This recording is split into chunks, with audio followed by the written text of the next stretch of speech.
Upang masugpo ang mabilis na pagkalat ng fake news at maling impormasyon sa social media, handa umanong makipagtulungan sa kamera ang social media application na TikTok upang labanan ito. Ang iba pang detalye tutukan sa report na ito. Nakahanda umanong tumulong at makipag-ugnayan sa Tri-Committee ang TikTok Philippines upang labanan ang pagkalat ng fake news sa Pilipinas. Ayon kay TikTok Policy Manager Pichi Paderna, sa naging pagdinig kasama ang TRICOM, hindi aniya nila hahayaang magamit ang kanilang plataforma sa pagkakalat ng mga mali at peking impormasyon na maaaring magdulot ng panganib sa lipunan.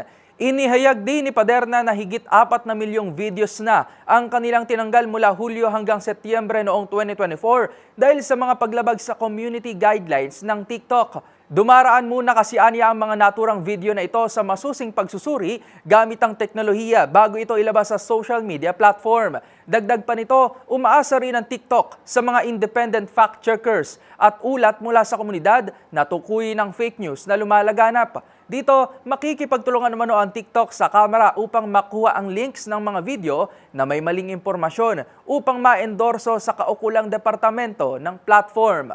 Para sa DZRH TV, ito si Rovic Manuel.